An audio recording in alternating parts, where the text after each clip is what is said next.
আসসালামু আলাইকুম প্রিয় শিক্ষার্থী বন্ধুরা, আশা করি সবাই ভালো আছো। আমি আছি বাজার মডেলে। আর আজকে তোমাদের সামনে গুরুত্বপূর্ণ একটা অঙ্ক নিয়ে হাজির হয়েছি। অঙ্কটি ঢাকা বিশ্ববিদ্যালয় অধিভুক্ত 7 কলেজে 2022 সালে আসছিল। খুবই ইম্পর্টেন্ট। আমরা মনোযোগ সহকারে প্রথম থেকে শেষ পর্যন্ত ক্লাসটি দেখবো ইনশাল্লাহ। দুটি পণ্যের চাহিদা ও যোগান অপেক্ষা নিম্নরূপ, অর্থাৎ এখানে দুটি বাজার রয়েছে, প্রথম পণ্য আর হচ্ছে দ্বিতীয় পণ্য। আচ্ছা, তো আমরা একটু লিখে নিব সমাধান।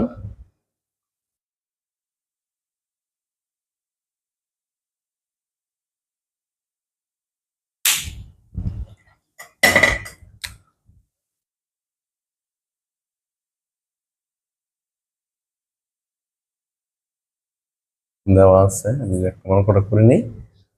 দেওয়া আছে কিউ p1 সমান 5 minus p1 plus p2, Q d2 সমান 10 মাইনাস p1 মাইনাস p2, তারপর হচ্ছে Q s1 minus 5 plus p1 plus p2, Q s2 minus 2 minus p1 plus 2p2। Okay, এক নম্বরে বলছে ভারসাম্য দাম ও পরিমাণ নির্ণয় করো। বাজার যেহেতু দুইটা, তাহলে ভারসাম্যের শর্ত আমরা দুইবার প্রয়োগ করব। একবার প্রথম বাজারের ভারসাম্য শর্ত হবে, আবার দ্বিতীয় বাজার ভারসাম্য শর্ত হবে। যেহেতু পণ্য বলে দিচ্ছি, আমরা লিখবো প্রথম বাজার পণ্য আর হচ্ছে দ্বিতীয় বাজার পণ্য। আচ্ছা, আমরা একটু শুরু করি। এখানে যে প্রথম বাজারের ভারসাম্য শর্ত অনুসারে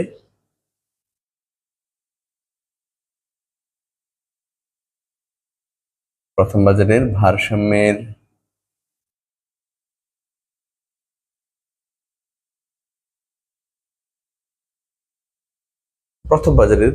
শর্ত অনুসারে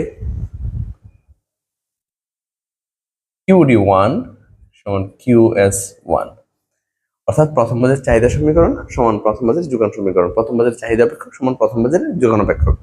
কারণ ভারসাম্য কন্ডিশন আমরা যে বুঝি, চাহিদা এবং যোগান পরস্পর সমান হয়ে থাকে।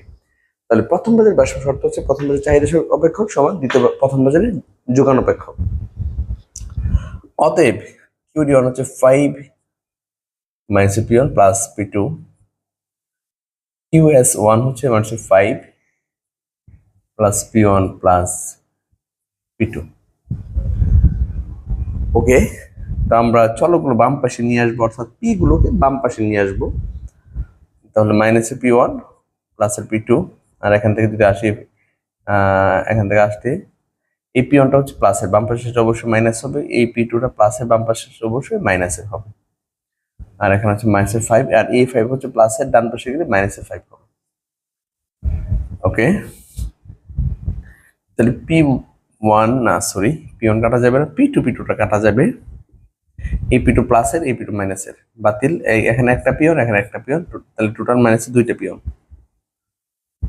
মাইনাসের 10। তাহলে p1 সমান এখানে হবে মাইনাসের 10, এখানে হবে মাইনাসের 2। অতএব p1 সমান হচ্ছে 5। হ্যাঁ, প্রথম বাজার ভারসাম্য শর্ত অনুসারে আমরা p1 সমান কত পেয়েছি? 5 পেলাম। ওকে, এবার যাব আমরা দ্বিতীয় বাজারের ভারসাম্য শর্ত অনুসারে। দ্বিতীয় বাজারের ভারসাম্যের শর্ত অনুসারে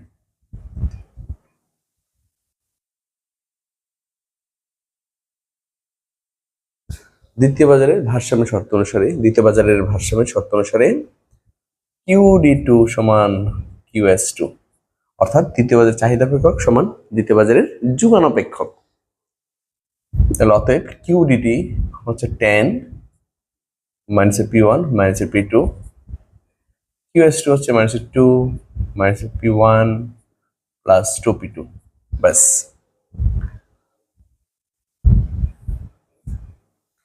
বা আমরা পি গুলোকে বাম পাশে রাখবো, তাহলে minus p1 minus p2 plus p1 minus 2p2 minus 2 minus 10। তাহলে এই পিওনটা হচ্ছে মাইনাসের, এই পিওনটা প্লাসের, বেনিশ মাইনাস দুইটা পি টু, এখানে একটা পি টু, টোটাল তিনটা পি টু, মাইনাসে 12 আর 3। আমি পি টু সমান পাইলাম 4। ঠিক আছে, তো পি ওয়ান সমান পাইছি 5 আর পি টু সমান পাইছি 4। অর্থাৎ প্রথম বাজারের ভারসাম্য শর্ত থেকে প্রথম বাজার দাম পেয়ে গেলাম, দ্বিতীয় বাজার ভারসাম্য শর্ত থেকে দ্বিতীয় বাজারের দাম পেয়ে গেলাম। এরকমটাই নয় যে প্রথম বাজার ভারসাম্য শর্ত থেকে তুমি শুধু প্রথম বাজারের দাম পাবো, প্রথম পণ্যের দাম পাবো, এখানে পি টু বের হতে পারে। এখন পি ওয়ান আর হচ্ছে পি টু, এই দুইটা মান তুমি প্রথম বাজার আর দ্বিতীয় বাজারের চাহিদা প্রকারকে বসিয়ে তুমি ভারসাম্য পরিমাণটা পেয়ে যাবা। লিখে নিব যে এখন পি ওয়ান ও পি টু এর মান কিউডি ওয়ান এবং কিউডি টু সমীকরণে বসিয়ে পাই। পি ওয়ান এবং পি টু এর মান কিউডি ওয়ান এবং কিউডি টু সমীকরণে বসিয়ে পাই। ওকে, তাহলে অতএব Q D one 5 minus P one কত? পি ওয়ান হচ্ছে 5। আর যদি চাও যে সমীকরণ লিখে নিবা, লিখে নিতে পারো। 5 পি ওয়ান হচ্ছে 5, পি টু হচ্ছে 4, তাহলে শুধু 4 চলে আসে অ্যান্সার। এবং কিউডি টু সমান 10 মাইনাসের পি ওয়ান মাইনাসের P two, 10 minus P one এর মান কত? 5 আর পি টু এর মান হচ্ছে 4, তাহলে 1। এটা হচ্ছে তোমার প্রথম বাজারের ভারসাম্য পরিমাণ, এ হচ্ছে তোমার দ্বিতীয় বাজারের ভারসাম্য পরিমাণ। ওকে, তো আমরা যদি দুই বাজার থেকে ভারসাম্য দাম পরিমাণ বের করতে বলে, প্রথম বাজার ভারসাম্য শর্ত প্রয়োগ করব, দ্বিতীয় বাজার ভারসাম্য শর্ত প্রয়োগ করব, পি ওয়ান পি টু মান পেয়ে যাব। অনেক সময় সরাসরি মান নাও আসতে পারে, সমীকরণ আসতে পারে। তো সমীকরণ আসলে দুই বাজার ভারসাম্য থেকে দুইটা সমীকরণ পাবা, ওই দুইটা সমীকরণ তুমি অপনয়ন প্রতিস্থাপন বা বজ্রগুণ পদ্ধতিতে সমাধান করে নিবে। আর এরকম ভাবে সরাসরি চলে আসতে পারে। যাই হোক, আমরা সরাসরি পেয়ে গেলাম। এখন অ্যান্সার লিখে দেই। অতএব প্রথম বাজারে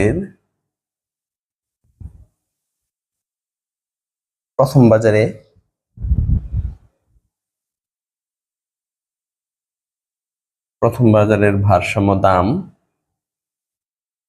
পি ওয়ান বার সমান 5 টাকা।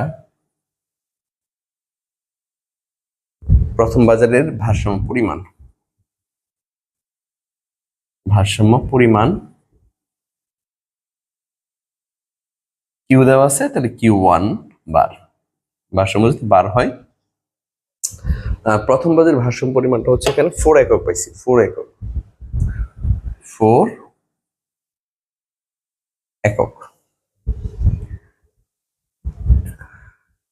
এরপরে দ্বিতীয় বাজারের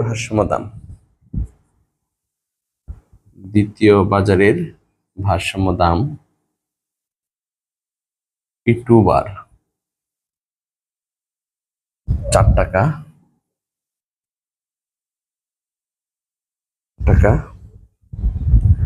আর হচ্ছে দ্বিতীয় বাজারের ভারসাম্য পরিমাণ কিউ টু বার 1 একক। এই হচ্ছে অ্যান্সার। এইভাবে আমরা প্রথম বাজার এবং দ্বিতীয় বাজার ভারসাম্য দাম এবং পরিমাণটা বের করে নেব। ওকে, আমি অ্যান্সারটা লিখে রাখতেছি, পরবর্তীতে কাজে লাগবে। পি ওয়ান বার 5, পি টু বার 4, কিউ ওয়ান বার 4, কিউ টু বার 1।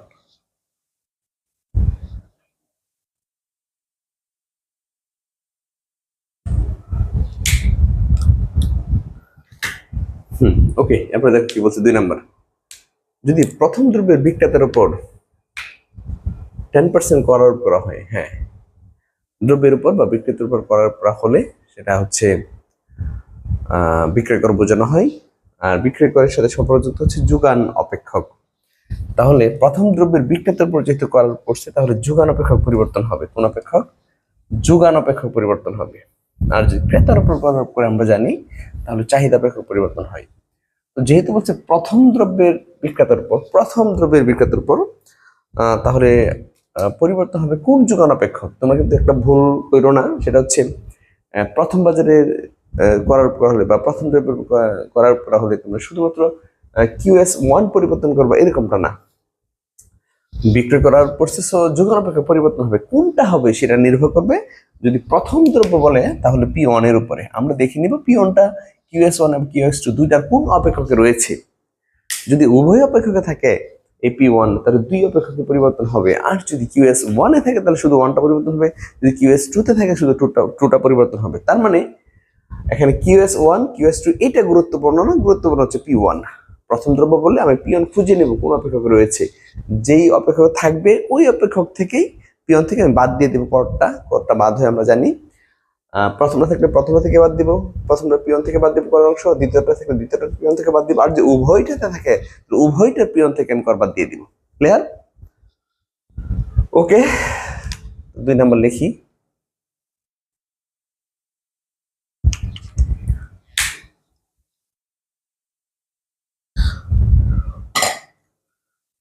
প্রথম দ্রব্যের বিক্রেতার উপর 10% করার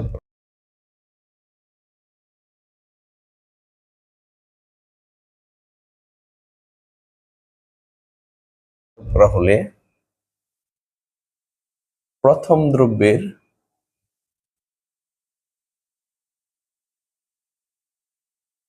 বিক্রেতার উপর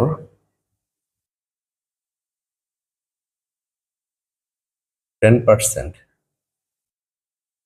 10%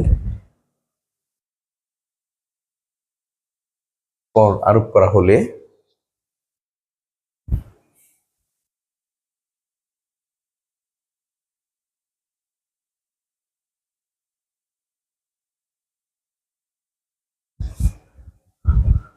নতুন যোগান অপেক্ষক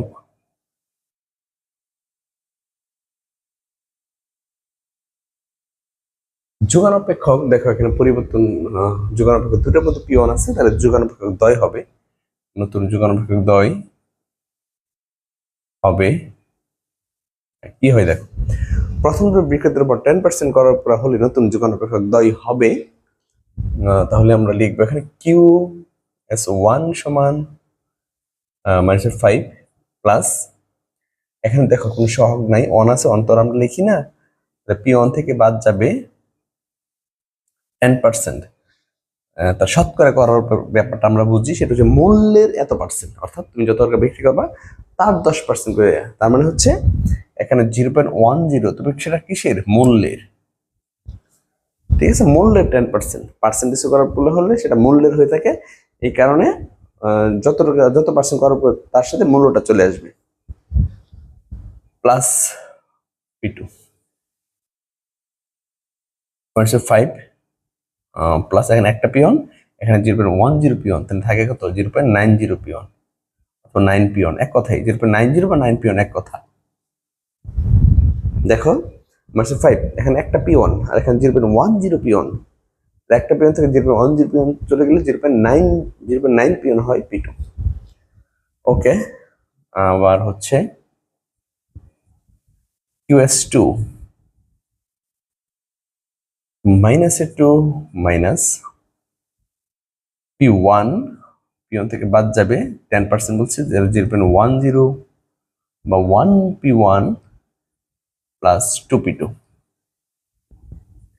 -2 মাইনাস, এখানে হচ্ছে একটা পিওন, এখানে 0.10 পিওন, তাহলে থাকে হচ্ছে 0.90 পিওন বা 0.9 P1 প্লাস 2 P2।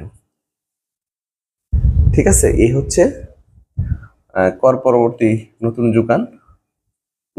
ঠিক আছে, কর পরবর্তী প্রথম দ্রব্যের প্রথম বাজারের যোগান অপেক্ষক, কর পরবর্তী দ্বিতীয় বাজারের যোগান অপেক্ষক। ব্যাস।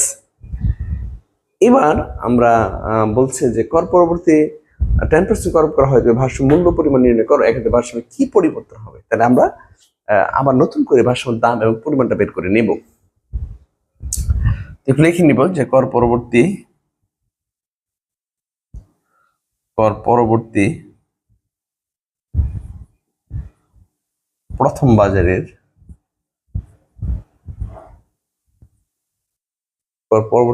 বাজারের ভারসাম্য শর্ত অনুসারে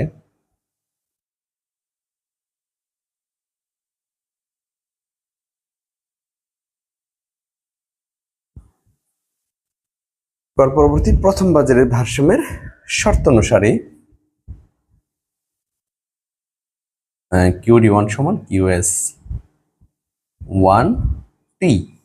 যেহেতু কর পরবর্তী, তাহলে আমরা QD1 সমান QS1T দিব। আমরা চাহিদা অপেক্ষক আগেরটি থাকবে, বাট যুগান অপেক্ষক নতুনটা হয়ে যাবে। অতএব QD1 হচ্ছে 5 মাইনাস P1 প্লাস P2 সমান QST হচ্ছে minus 5 plus 9P1 plus P2। এবার তোমরা চলকগুলোকে বাম পাশে নিয়ে আসো। Minus 5 minus P1 plus P2 minus 9P1 minus P2 minus 5 minus 5, বা এই P2 কাটা প্লাস আর মাইনাস বেনিশ হয়ে গেছে। এখানে হচ্ছে মাইনাসের একটা P1, এখানে 9P1 মাইনাসের 1.9P1 মাইনাসের 10 বা P1 সমান মাইনাসের 10 মাইনাসের 1.9 ভাগ করে নাও, দেখো কি আসে। মাইনাসের 10 ভাগ মাইনাসের 1.9 5.26। হ্যাঁ, আমরা কর পরবর্তী প্রথম বাজারে ভারসাম্য দামটা পাইলাম 5.26। ওকে, এবার আমরা দ্বিতীয় বাজারে যাব।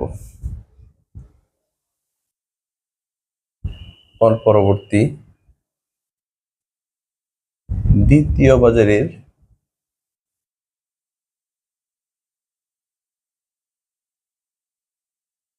ভারসাম্যের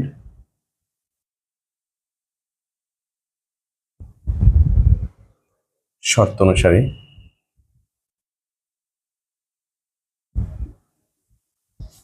দ্বিতীয় বাজারের ভারসাম্যের শর্ত অনুসারে, আচ্ছা, দ্বিতীয় বাজারের শর্ত হচ্ছে QD2 সমান QS2T।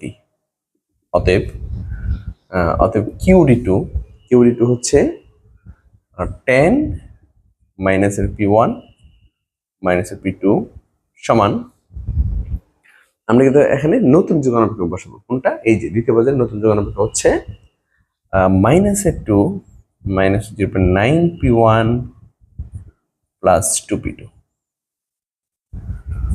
বা আমরা চলকগুলোকে বাম পাশে রাখি P1 মাইনাসের P2 plus 9P1 minus 2P2 মাইনাসের 2 মাইনাসের 10। ওকে, তাহলে এবার দেখো এখানে মাইনাসে একটা P1, এখানে প্লাস 0.9P1, একটা P1 প্লাস 0.9P1, এখানে থাকতেছে মাইনাস 0.1P1, আর P2 একটা, এখানে দুইটা, তাহলে মাইনাসের 3টা P2 মাইনাসের 12। বুঝছো বিষয়টা? এখানে হচ্ছে একটা P1, এখানে 0.9P1, 0.9P1 থেকে যদি একটা P1 চলে যায়, মাইনাস 0.1P1 মাইনাস দুইটা P2, একটা P2 দুইটা P2, টোটাল 3টা P2, বা তুমি এবার মান বসায় দাও। 1P1 হচ্ছে 5.26 মাইনাস 3P2 সমান মাইনাসের 12, তো মাইনাস 3P2 মাইনাসের 12, এই অংশটা গুণ করলে যা আসে, কি আসে আমি একটু দেখে নিই। 0.1 into 5.26, 0.526, এটা মাইনাসের ওই পাশে গেলে প্লাস হয়ে যাবে 0.526, তাহলে -3p2 সমান, আমি যদি এটা ক্যালকুলেশন করি -12 প্লাস 0.526 11.474 মাইনাসের, বা p2 সমান 11.4743 সমান, একটু দেখে নাও কত আসে p2 এর মান। 11.474 ভাগ করে দেব 3 দিয়ে, 3.82। তাহলে তুমি একটু বেশি খেয়াল করো, কর পরবর্তী প্রথম বাজারের ভারসাম্য দাম, কর পরবর্তী প্রথম বাজারের ভারসাম্য দাম পেয়েছি আমরা 5.26। তো 5.26 তুমি দেখো আগে ছিল পিয়ন ভারসাম্য ছিল 5, অর্থাৎ করার উপর পূর্বে ভারসাম্য দামটা ছিল 5, বাট করার উপর পরে ভারসাম্য দাম হয়ে গেছে 5.26, বেড়ে গেছে। করার উপর পূর্বে দ্বিতীয় বাজারের ভারসাম্য দাম ছিল হচ্ছে 4, আর করার উপর পরে দ্বিতীয় বাজারের ভারসাম্য দাম হয়ে গেছে কত 3.82, অর্থাৎ এখানে কমে গেছে, প্রথম বাজার বেড়ে গেছে, দ্বিতীয় বাজারের ভারসাম্য দামটা কি করছে, কমে গেছে। ওকে, এবার যাও, এখন কিউডি আর পিওন এবং পি2 এর মান কিউডি1 আর কিউডি2 সমীকরণ বসিয়ে পাই, যে কোনো একটা বসালে চলে। যেমন এখানে তুমি এই দুটোর যে কোনো একটা বসাই দিবা, আবার এই দুইটার যে কোনো একটা বসাই দিলে তুমি ভারসাম্য পরিমাণ পেয়ে যাবে। এইখানে এই দুটোর যে কোনো একটা বসালে প্রথম বাজারের ভারসাম্য পরিমাণ পাবা, আর এই দুটোর যে কোনো একটা বসালে দ্বিতীয় বাজারের ভারসাম্য পরিমাণ পাবা। তো আমরা লিখে নিতে পারি যে এখন p1 ও p2 এর মান QD1 এবং QD2 সমীকরণে বসিয়ে পাই।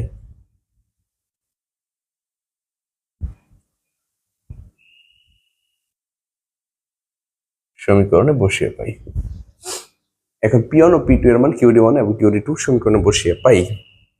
তাহলে QD1 সমীকরণে বসাবো 5 মাইনাস P1 প্লাস P2, যদি আমি এখানে বসাই 5 মাইনাস,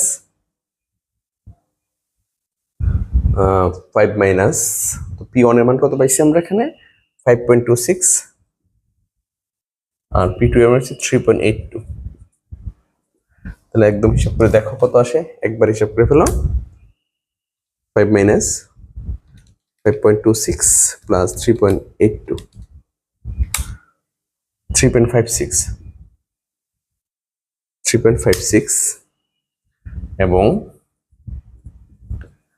QD2 সমীকরণটা লিখে নাও আগে। QD2 সমীকরণ লিখে নাও 10 মাইনাসের P1 মাইনাসের P2। ওকে, 10 মাইনাস P1 হচ্ছে 5.26 মাইনাস P2 হচ্ছে 3.82। হ্যাঁ, তাহলে দেখো কত আসে, 10 মাইনাস 5.26 মাইনাস 3.82,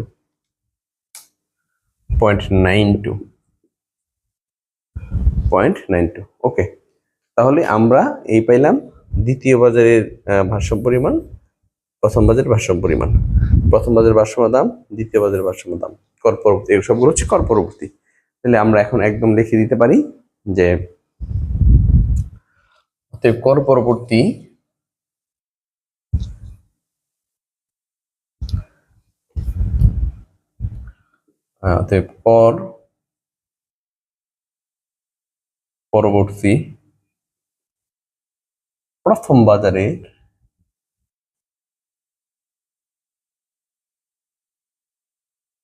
কর পরবর্তী প্রথম বাজারে ভারসাম্য দাম এবার 1T, যেহেতু কর পরবর্তী এবার 1T 5.26 টাকা,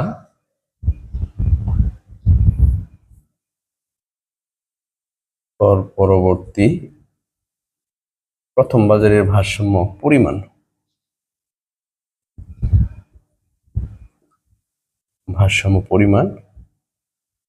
এবার 1T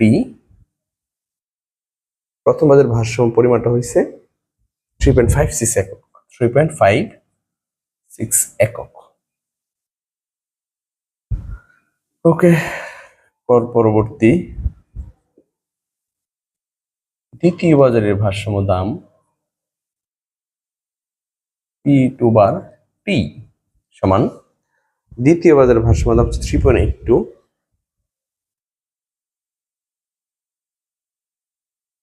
টাকা। পরবর্তী তৃতীয় বাজারের ভারসাম্য পরিমাণ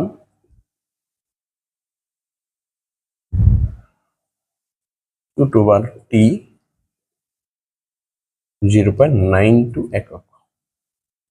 ব্যাস, এই হচ্ছে কর পরবর্তী ভারসাম্য দাম আর ভারসাম্য পরিমাণ। প্রথম বাজার ভারসাম্য দাম, প্রথম বাজার ভারসাম্য পরিমাণ, দ্বিতীয় বাজার ভারসাম্য দাম, দ্বিতীয় বাজার ভারসাম্য পরিমাণ। ব্যাস, এরপরে আর কি বলছে? এরপরে আমাদেরকে বলছে যে এক্ষেত্রে ভারসাম্যের কি পরিবর্তন হবে। ভারসাম্যে কি পরিবর্তন হবে? এখানে ভারসাম্যে কি পরিবর্তন হবে বলতে আমরা বুঝি ভারসাম্য দামের পরিবর্তন এবং ভারসাম্য পরিমাণের পরিবর্তন। ভারসাম্যে কি পরিবর্তন হবে এটা দ্বারা মূলত আমরা বুঝি ভারসাম্য দামের পরিবর্তন এবং ভারসাম্য পরিমাণের পরিবর্তন। তো আমরা লিখে নিতে পারি যে ভারসাম্যের পরিবর্তন, ভারসাম্যের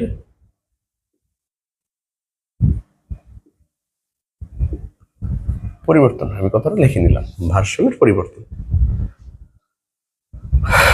ভারসাম্যের পরিবর্তন কথাটা লিখে নিলাম।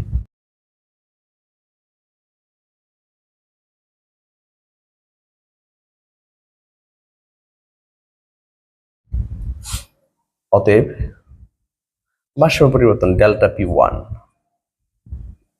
প্রথম বাজারের ভারসাম্য পরিবর্তন, ডেল্টা P1 প্রথম বাজারের ভারসাম্য দামের পরিবর্তনটা কি করবো আমরা? আমরা সবসময় কোনো কিছু পরিবর্তন বের করতে গেলে পরিবর্তিত মান থেকে প্রথম মান বাদ দিয়ে থাকি। যে কোনো কিছু পরিবর্তন বের করতে গেলে, ম্যাথমেটিক্সের জগতে যে কোনো কিছু পরিবর্তন বের করতে গেলে পরিবর্তিত মান থেকে প্রথম মান বাদ দিয়ে থাকি। আমি এখানে যা পাইছি এই সবগুলো হচ্ছে পরিবর্তিত মান, এই সবগুলো হচ্ছে পরিবর্তিত মান, আর এখানে যে মানগুলো দেওয়া সেগুলো হচ্ছে প্রথম মান। তাহলে পরিবর্তিত মান থেকে তাহলে আমরা ডেল্টা P বার 1 সমান লিখবো P1 বার T মাইনাসের P1 বার। ঠিক আছে, তাহলে P1 বার T মান কত? এদিকে লিখি তাহলে একদম ডেল্টা P1 বার সমান P1 বার T মাইনাসের P1 বার সমান 5.26 মাইনাস P1 ছিল কত 5, 0.26 বৃদ্ধি পাইছে। আর প্রথম বাজারের পরিমাণটা দেখি কি হয়, Q1 বার T মাইনাস Q1 বার T হচ্ছে 3.56 মাইনাস Q1 বারটা হচ্ছে 4। তাহলে এখানে অ্যান্সার হচ্ছে মাইনাসের 0.44, বিয়োগ করে -0.44। তারপর ডেল্টা P2 বার, P2 বার T থেকে বাদ যাবে P2 বার T মান হচ্ছে 3.82, এর থেকে বাদ যাবে P2 বার 4, বাদ গেলে মাইনাসের 0.18। আর ডেল্টা Q2 বার সমান হচ্ছে Q2 বার T মাইনাস Q2 বার সমান 0.92, আর ছিল এখানে 1, তাহলে মাইনাসের 0.08। হ্যাঁ, P1 বার T 5.26 বাদ যাবে 5, তাহলে Q1 বার সমান হচ্ছে Q1 বার T হচ্ছে 3.56 বাদ যাবে Q1 4। ঠিক আছে, ডেল্টা P2 বার T হচ্ছে 3.82 বাদ যাবে P2 হচ্ছে 4। ওকে, Q বার কিউআর 2 থেকে 0.92 থেকে বাদ যাবে 1 মাইনাস 0.08। তাহলে কি পরিবর্তন হয়েছে? তাহলে আমরা এখন লিখতে পারি যে অতএব প্রথম দ্রব্যের বিক্রেতার উপর 10% কর আরোপ করা হলে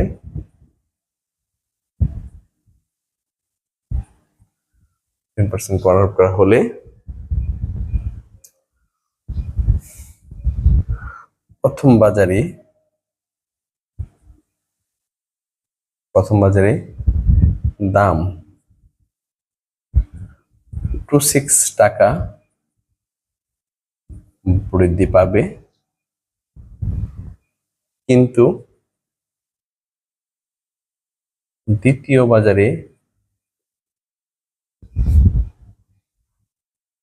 বাজারে দাম 0.18 টাকা হ্রাস পাবে। ঠিক আছে, প্রথম বাজারে হচ্ছে বৃদ্ধি পাইছে আর দ্বিতীয় বাজারে হ্রাস পাইছে। আবার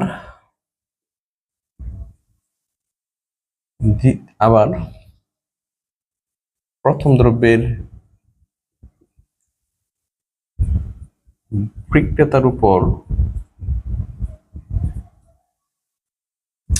10% কর আরোপ করা হলে 10% কর আরোপ করা হলে আবার প্রথম দ্রব্য বিক্রেতার উপর 10% কর আরোপ করা হলে প্রথম বাজারে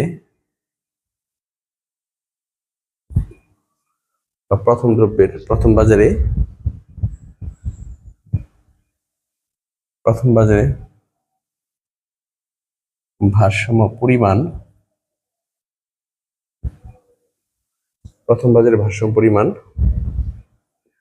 0.44 একক হ্রাস পাবে এবং দ্বিতীয় বাজারে